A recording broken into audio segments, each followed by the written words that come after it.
Loss and hope. There are few things that remind me of my childhood as much as fireflies. I can still recall the feeling of the first gentle breeze of the evening, a merciful reprieve from the day's heat. The sun would gradually slip away and a brilliant wash of colours, making way for the stars, and as the lights in the heavens began to shine, so too did the lights on earth. Fireflies, countless in their number, began to dance above the river near our home, and there I was, wide-eyed and embraced by wonder. In those moments, I was the only person that existed in the world. The moon was my spotlight, and the tiny flickering embers were the audience that I played to. In a very real sense of the word, it was magical. It was those nights that taught me a fundamental truth of life. The things that bring us happiness in life are fleeting, but our own memories of them are not. The seasons would make their inevitable march, and those dreamlike nights would turn to evenings bundled up against the cold. Evenings that I spent listening to my father, with a voice as deep and soothing as the sea, telling us of the great stories of our ancestors. I used to love those stories. I still do. I had heard them countless times, but every reading brought with it a sense of family and of security. I used to love to imagine myself as one of those great heroes, dreaming of being powerful, charming, and beloved. Those nights would end. Unlike my fireflies, they would never come back. I still think about the fireflies from time to time, and the way that those nights used to make me feel. I know that I'm a different person now, and I know that I can never go back. But the fact that I can still feel the joy they brought me tells me that I'm on the right track, that I'm turning things around. There's a part of me that has always felt guilty. I ran away, once. There was no choice for me, nothing left for me. Everything that I'd loved was gone. A lifetime of simple, cherished days strung together ended carelessly, impossibly, in only a few terrifying moments. That was 7 years ago now. It's hard to believe. It doesn't even feel real when I think of it, as though it were the story of someone else, someone that I once knew. I'm no longer running away. I met someone on my travels, a man who was running from something else, in his own way. I saw in him a weakness that I saw in myself, and I set about fixing it. It's funny how that works, isn't it? We always want to fix others as though we were fixing ourselves. I wonder if he found happiness at the end of his journey, and I wonder what will be waiting at the end of mine. There's no way to know what tomorrow holds, but I will keep my head held high as I face it. Whatever the world wants to throw at me, I can only smile and say, is that the best you've got? Hello and welcome to...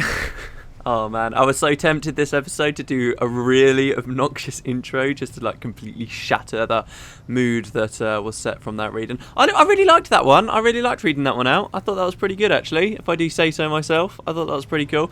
I kind of wish...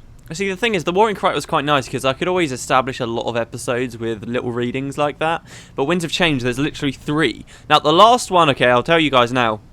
Because I was supposed to try and establish this way earlier in the Let's Play, but I don't know, I've dropped the ball. The last one that I'm going to be reading is going to come right at the end of the Winds of Change Let's Play, right? And it's supposed to be the first thing that you read.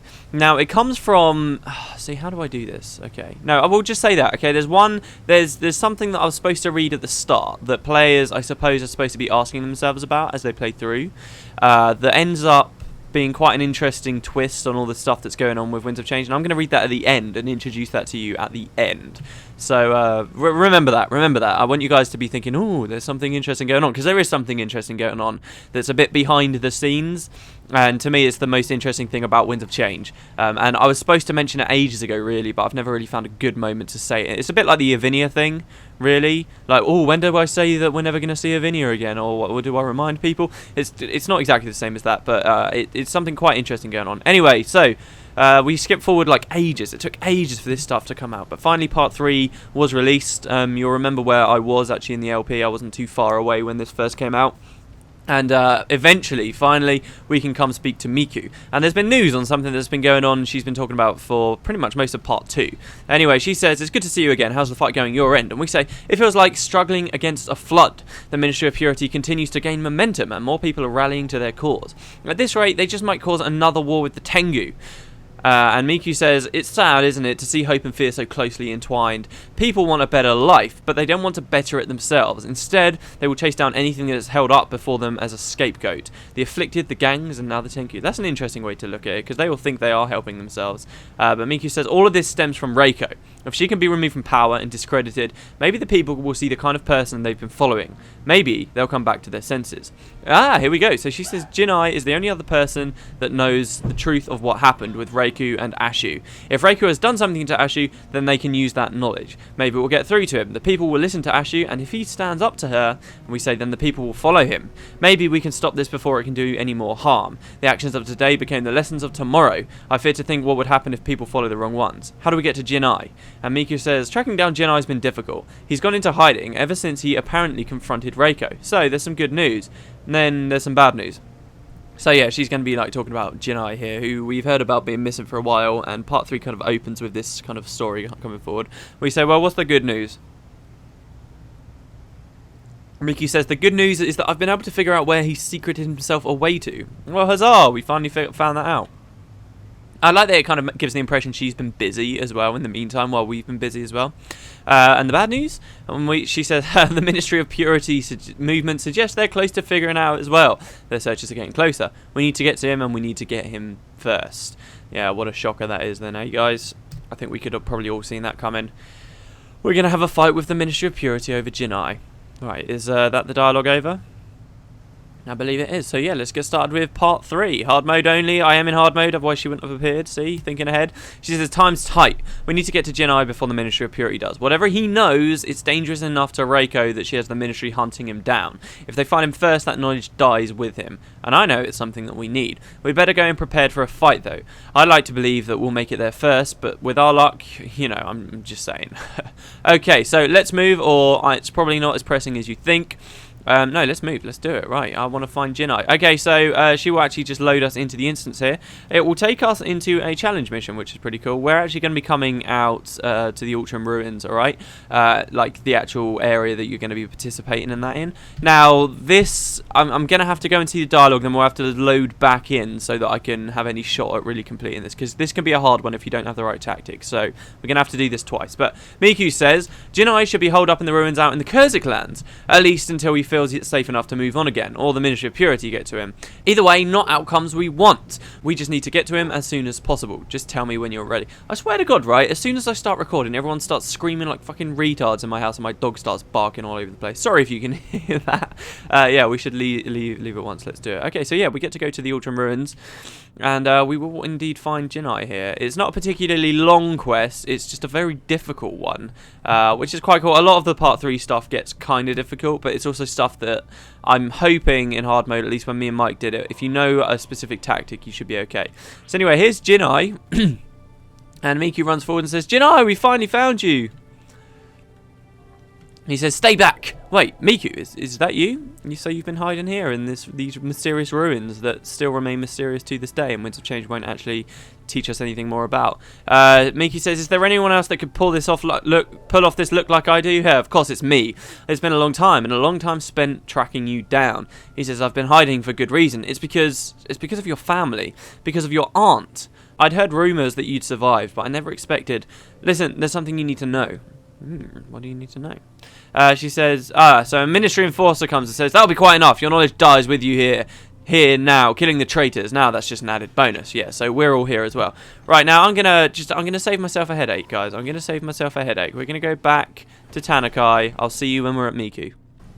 Okay, right, yeah, so we're back in the Ultram Ruins. Now, this is what we're going to do, okay? We're going to trigger the dialogue, but then we're going to run away from them and ignore their nice little conversation. Those two characters in this quest can die. They'll just respawn if they do, okay? So, feel free to completely abandon them. So, trigger the dialogue, Miku starts speaking, she runs forward, and then while you still have time, come back the way you came. You'll find this portal. This is a part of the challenge mission. I do have footage of this challenge mission that will be going up. I mentioned it in the last episode. But what you want to do is come through this portal, make sure all your heroes and henchies come through as well, because they can take a while to do that. And you see this staircase over here? That's where I want you to go. Come up this staircase. This is the cemetery up here. And this is pretty much the best place to defend from in the entire area.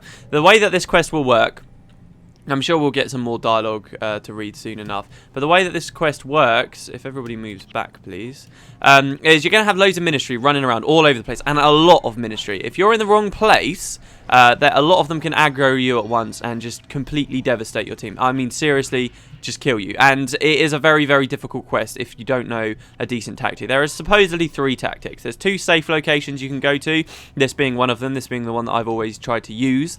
And then there's another one sort of near a bridge, but you've got to be more careful with Miku and Jinai not like aggroing people on you. You see how they've ran to us anyway? Sometimes that can be quite dangerous and they'll aggro too many groups at you. Like, in fact, is Jinai with us? Jinai isn't with us. See, he's somewhere else and he might cause us trouble later. But basically, there's 2 locations. The other one's a little bit more difficult. I prefer to come here. I've never really even tried the other location. I did once, but it didn't work very well. And then the third tactic is kind of how ArenaNet, I suppose, want you to do this, which is to run around like a lunatic all over the place and hope that you can keep moving and only aggro one group at a time. Now, what's the advantage of doing it that way when it's so much more risky, when you're going to have to be extremely careful to know exactly where all the mobs are moving and all their patrols and stuff? Well, the one benefit to that is you see all these pings on the map. Jinai's laid traps. This is where he's been hiding. He's laid traps, and the Ministry of Purity will run into those traps and take a lot of damage. Now, in normal mode, I believe that can almost kill them, and it is a big help if they get hit by the traps. However, in hard mode, it does negligible damage, and there's just no... Wow, I really butchered that word, didn't I? But it's really pointless to do it because it's not going to help you enough, not with the added risk.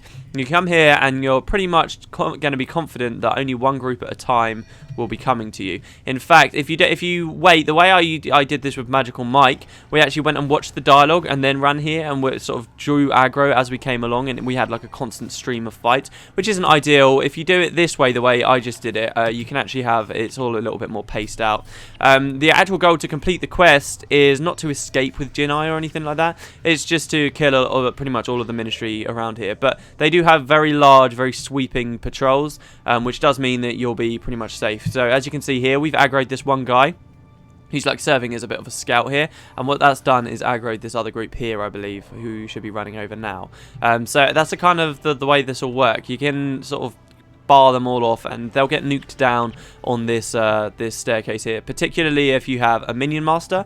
The minion should get in there just as you can see here, and they'll ensure that no one can really get to your backline, which is kind of how this quest goes. Like I say, it's very difficult if you don't do this tactic. I would certainly recommend you at least try it if you're struggling. It's pretty easy. It's the best way to do it. I don't know whether ArenaNet really designed it to be this way, that you could try it the way that they seem to suggest, but they knew about this cemetery or what. It's just a bit interesting, but as you can see there, Jinai died, but they always come back up, so don't worry yourself about that. And yeah, that's pretty much the gameplay for this one. Some people, there were like 3 people actually, who were saying, oh, I really want to see you complete this one. This one's really difficult, and I hate to say it to you guys, but you know, if you do this, it's really not that tough. Yeah, what else did I want to talk about? Yesterday, I talked about the 7 years of Guild Wars. I don't know whether I'm wrong about this. I probably am. Apparently, it's not a 100% exclusive pet, which sucks, but in my opinion, it does well. See, but the thing is, if you want to unlock it after this event's over, you have to pay a lot of money. It's 70 gold Zaician coins, which is quite a lot, and you can unlock it any time of the year. So you save yourself, needless to say, a lot of hassle by getting it over these 2 weeks, but it's not entirely exclusive. So it's it's okay. I can see them going for the best of both worlds there. It's not forever locked out for players, but it will cost you a lot of money. So that, yeah, I was kind of wrong about that. Apparently you can keep doing it. I never knew. I mean, Wiki had no mention that you could get them at any time. But I can see something else, actually. You know, I was going to read out that trivia from the dogs, and then in the end I just kind of like got a bit lazy, I suppose, and at the end of the episode I was just like, oh no, alright, never mind, we won't do any of it. The trivia from the dogs, one interesting thing is they actually inflict burning damage, which is really curious for, I mean, Guild Wars 2, they've taken very much the stance that they'll let you do whatever the hell you want with your pets, like, the pets can have all different abilities, and they're not concerned about balance for that. In Guild Wars 1, they were much more strict about that, and all pets pretty much had to do the same thing. There was one exception, which is the black bear, which would use a skill, an attack skill, when it had enough adrenaline that took a really long time to activate and did no extra damage. So in many ways that bear was a worse pet than others, but it never stopped, and I was one of them, it never stopped people trying to do weird like Paragon builds and things, because these were pets that would use natural attack skills, so they could get certain bonuses out of that. So there was it was an interesting thing that there was this one pet that did different stuff. I mean, in Guild Wars 1 there were slightly different changes in that, like, certain pets when they evolved to certain points, my guys weren't flagged forward enough, that certain pets when they were evolved to certain different types of evolutions would have different types of attack damage, and there were always very minor changes like that. In Guild Wars 2, the changes are massive. Anyway, these Hounds of Balthazars actually inflict fire. They like inflict burning when they attack people, or they do fire damage. I can't remember which. I think they do fire damage, which is pretty big. It's a pretty big difference for a lot of pets. So I can see why they wouldn't want that entirely exclusive when that's opened up the way for. Of course, lots of... See, look, we got a lockpick there. That's because of all the events going on. When it could possibly open up... Like, somebody was talking about using a Mark of Rodgott build and stuff, using it. And in that case, if it does offer something unique in the gameplay, particularly where PvP is concerned, I can see why they wouldn't want it to be forever exclusive. So yeah, there's that. What else was there to talk about? Not much, really. I've got loads of beta stuff I can talk about. Guild Wars 2 Daily is a bit weird at the moment, particularly the mechanics episodes, because now I could already tell. I've only done one episode, but I can tell the more I do these mechanic things, I'll just be relating to my own experiences, and yet I also want to do a series based entirely on those experiences, which is going to be interesting. Sort of spreading a balance out there. So that's curious. I'll have to see how that goes. But I mean, I'll definitely be... I kind of want to work on that today, but I don't know whether I end up being lazy and not work on it today. But I do want to have a series like that sorted out. Yeah, so that's most of the groups. I think there's like 1 or 2 groups left. I think there's probably... The original group is still going, as Jinai's trying to desperately get to us, and he keeps getting slaughtered. Yeah, over there. Oh, God, no, there's 2 groups. Okay, we'll kill this one over here first. Here you'll see how difficult these groups actually can be if you don't have them at a choke point or spread out. In fact, Jinai's now just aggroed both into us at once. If I fail now, let this be a lesson to all of you. Don't leave the goddamn cemetery. Oh, God, I am going to fail. Oh, shit. Run, run, run, run, run. That's too many, ministry. Don't leave the cemetery. Don't leave the cemetery. What am I doing? Don't leave the cemetery. Oh, no. This isn't good. Hopefully we can get around. No, we're going to have to go into the portal. Go into the portal, everyone. Okay, good. There's a single ministry mage over here. Maybe we can be safe if we kill this mage. Then we get 1 group at a time. Don't leave the cemetery. I'm going to cut it, guys. I'll see you in a second. Shit, I thought there were way less still alive than there actually were. Oh. Oh, there was actually a little bit of dialogue I never read before. You've been followed, says Jinai. Quickly fall back. I've scattered traps around. We can use them if their numbers grow too great. Once within range, I'll be able to detonate them. So, yeah, that explains the traps. I can't believe I just did that. Ugh. Oh, and he even says later on, you didn't think you'd catch me unprepared, did you? Well, you are unprepared because you're nowhere near the group getting slaughtered over there. Okay, come on, we must be coming close now. We must be coming close now. I literally have just been sat right back, like, playing the game as if I wasn't even recording at the moment, just because this is my 3rd time, actually. I played a 2nd time, and I don't know, it must have just been bad luck. I had about 3 or 4 groups came here all at once, and they just wiped me instantly. This time, it's come quite close. People have died. You can see I've got some death penalty. People have died. But and not from overextending either. It's not simply that I ran all the way out to kind of where I am right now if there were loads of groups. It was just people just started dying. It was quite worrying, actually. But still, this is significantly easier if you come here. You guys have seen what it looks like if you leave the cemetery. Just don't do that. And even once this group here is dead, I'm certainly not going to leave this time. I'm going to wait for that guy to come.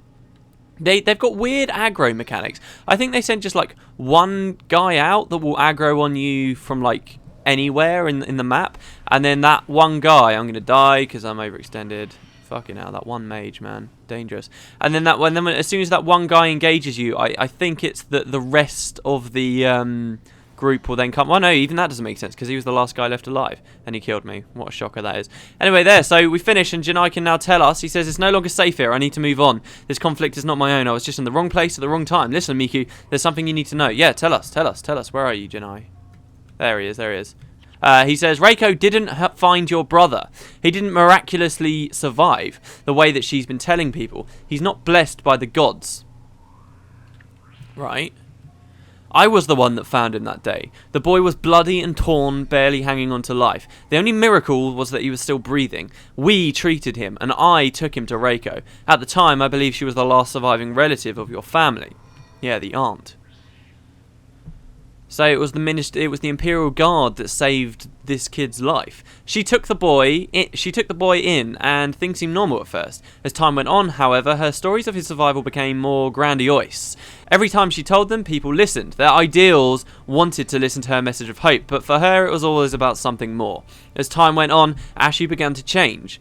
He began to believe as she did, and I can only imagine what she might have done to him. That poor child had already been broken by this world. Blessed by the gods, what a sick joke. I've never seen anyone so cursed. Do you understand now? It's a lie, all of it. She's been using Ashi to manipulate the people to further her own agenda. What frightens me is that I don't know where it ends. What sickens me is the knowledge that I could have prevented this, but all I can do now is run.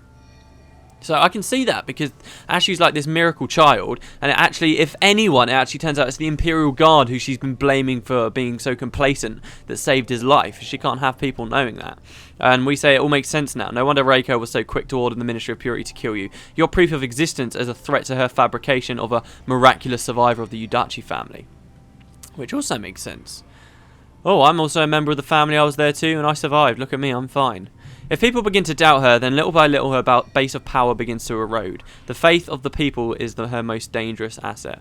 See, I think we should just like go flash Miku in front of crowds and stuff and be like, look at her, look, she's also a survivor. That's how I'd start to deal with this knowledge. Reiko, I have no forgiveness for her. My blades acted out of vengeance once. This time they will act out of justice. For what she has done to... Oh shit. Well, there you go, there's the loading screen.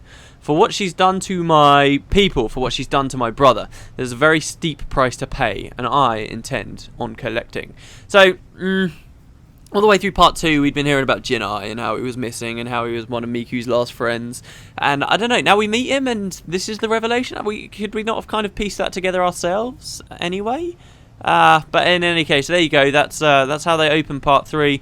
I've actually been wrong. I've been saying part 3's 6 quests this whole time. It's actually 7 quests. So we've got 6 quests, 6 episodes, if you will, left. Then 1 on the rewards, and possibly in that same episode, I'll talk about that mystery thing that I mentioned at the start of this episode. So like a week's worth of videos of Winds of Change, and then I will be starting another Guild Wars 1 series. It will be kind of Guild Wars 2 focused. Somebody suggested, I'm pretty sure I'll start doing this. Somebody was talking about the server names for Guild Wars 2, and I thought it'd be quite cool if we could go to all those places in like a Guild Wars 1 series and talk to people about what those places were and what they meant to players in Guild Wars 1. I think that'd be quite cool because there's some cool stuff there. So that's probably what will happen with Guild Wars 1 content after this is over. That's my thinking right now anyway, unless I change my mind. So yeah, Guild Wars 1 won't necessarily be entirely over, but the Let's Play will in 7 days, guys, 1 week. But yeah, we say, so what's your next move then? And Miku says, I'm going to try and find a way that we can get her. She's heavily guarded by the Ministry of Purity, but there must be a chance we can get close. That will be our time to move. Okay. So, what, you're going to spy on her, figure out that moment? I'll speak with Kaolin in the meantime, we say, to see how things are progressing and what I can do to help. So they still have like these parallel storylines going on. We're going to go back to Kaolin. Miku says, that's a good plan. We'll fight this battle together on both fronts. With your help, I know that we can win this. I'll send word to you when I've learned of something. Until then, stay safe and fight well. Will do, Miku. Will do. It all makes sense now, she says, to think that Reiko would do such a thing. I genuinely believe that I knew her as a better person. But the past always looks more inviting in the eyes of reflection, doesn't it? Ah, words of wisdom. I know there was nothing more than I could have done, but some part of me feels responsible for this. But there's no use in losing myself in those thoughts. What matters now is how I move forward. Reiko is going to pay for what she's done. That much, I promise. Okay, brilliant. So next episode we're going to be going back to Kaolin, seeing the progress on this Tengu the Second, or Tengu War, or whatever you want to call it, and how all this stuff's progressing. I hope you guys enjoyed this video. Maybe a bit of a long one. I don't know. It depends how much I cut out of that quest. But yeah, that is how to do it. And I guess I will see you as soon as we have loaded into the picture. I guess I will see you. Come on, Tom. Where are you? There we go. Next time. See you later, everyone. Why is everyone wearing Halloween masks?